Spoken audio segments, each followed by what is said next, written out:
আসসালামু আলাইকুম সুপ্রিয় দর্শক, কেমন আছেন সবাই? আশা করছি ইনশাআল্লাহ সকলে ভালো আছেন। আজকের ভিডিওতে আমরা মঙ্গোলিয়া সম্পর্কে গুরুত্বপূর্ণ কিছু ইনফরমেশন আপনাদের মাঝে শেয়ার করব।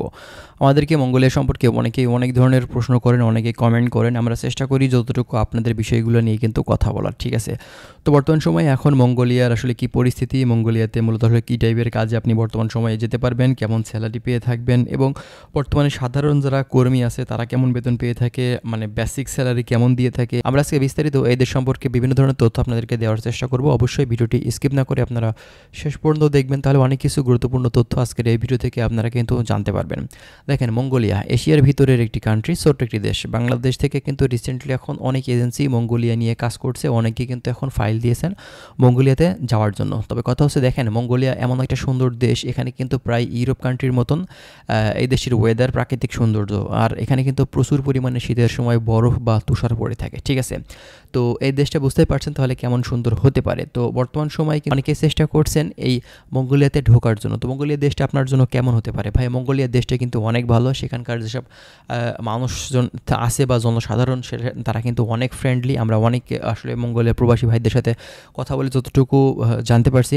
এবং মঙ্গোলিয়াতে বর্তমান সময়ে কিন্তু মেডিকেল করাচ্ছে বিভিন্ন এজেন্সি, এটাও কিন্তু সঠিক। এবং এই দেশটার কোম্পানির আসলে অ্যাকোমোডেশন, তারপরে আপনার বাদবাকি সুযোগ সুবিধা কিন্তু অনেক ভালো। আর এই দেশটিতে যে কোম্পানিগুলো বাংলাদেশিদের কাজ করায় তারা কিন্তু অবশ্যই টাইম টু টাইম স্যালারিগুলো দিয়ে থাকে। এরা কিন্তু আপনার মানে 2 নাম্বারই করার চান্স কিন্তু খুবই কম, কারণ যেহেতু এই দেশটাতে বাংলাদেশি কম, সে কারণে কিন্তু এখানে দুর্নীতি বা অন্যান্য বিষয় আশয়গুলো কিন্তু খুবই কম আছে। তো যারা এখন মঙ্গোলিয়ার জন্য ট্রাই করতে চাচ্ছেন, আসলে ভিসা এখন বর্তমান সময় হচ্ছে কিনা এটা আপনি কনফার্ম থাকতে পারেন। বর্তমানে এখন মঙ্গোলিয়ার ভিসা কিন্তু ওপেন আছে, ঠিক আছে? এবং যারা সাধারণ লেবার ক্যাটাগরিতে যেতে চাচ্ছেন বা স্কিল ওয়ার্কার, বিশেষ করে বিল্ডিং কনস্ট্রাকশন সাইটের চাহিদা কিন্তু সবথেকে বেশি। এছাড়া আপনি গার্মেন্টস, তাছাড়া কিন্তু রেস্টুরেন্টের একজন শেফ হিসেবে যেতে পারবেন, ক্লিনারের কাজের উপরে যেতে পারবেন। এছাড়া বিভিন্ন টাইপের কাজের কিন্তু সুযোগ আছে এই মঙ্গোলিয়াতে। আপনারা ভালো এজেন্সি দ্বারা ট্রাই করুন, অবশ্যই কিন্তু যেতে পারবেন।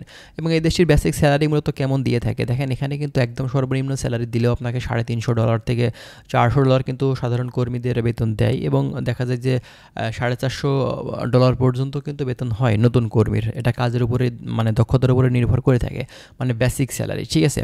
তো বর্তমান সময়ে এখন মঙ্গোলিয়াতে ঢোকার কিন্তু বড় একটা সুযোগ আমি বলবো, কারণ যেহেতু এই দেশটা রিসেন্টলি আমাদের বাংলাদেশ থেকে কর্মী নিচ্ছে, নতুন শ্রম বাজার, সে কারণেই কিন্তু বাংলাদেশিরা এখন যারা ঢুকতে পারবে তাদের জন্য কিন্তু বড় একটা সুযোগ হচ্ছে এই দেশটার শ্রম খাত, ঠিক আছে? তো আপনারা বিভিন্ন মাধ্যম, বিভিন্ন ওয়ে ধরে, অবশ্যই আমি জানি আপনারা চেষ্টা করছেন, যদি ভালো মাধ্যম ধরে চেষ্টা করেন তাহলে কিন্তু অল্প সময়, অনলি 2 থেকে 3 মাসের ভিতরেই কিন্তু আপনারা ফ্লাই করতে পারবেন। কারণ বর্তমান সময়ে এখন খুবই অল্প সময়ের ভিতরে এই দেশটির ভিসা কিন্তু হয়ে যাচ্ছে। 2 মাসের ভিতরে সব কিছু কমপ্লিট হবে। তারপরেও কিন্তু আপনাদের আমি 1 মাস সময় বেশি বলছি, যেহেতু আপনাকে ম্যান পাওয়ার করা লাগবে, ঠিক আছে?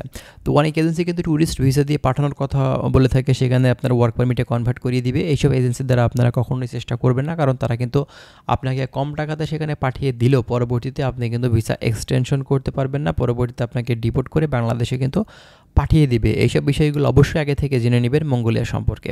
তো যাই হোক বন্ধুরা, আশা করছি বিষয়গুলো আপনারা বুঝতে পারছেন। আর যদি কোনো কিছু আপনাদের জানার থাকে আপনারা কিন্তু কমেন্ট করতে পারেন, ঠিক আছে? তো যাই হোক, আজকের ভিডিওটি আমরা এখানে শেষ করছি। যদি নতুন হয়ে থাকেন চ্যানেলটি সাবস্ক্রাইব করে রাখবেন। ভালো থাকবেন, আল্লাহ হাফেজ।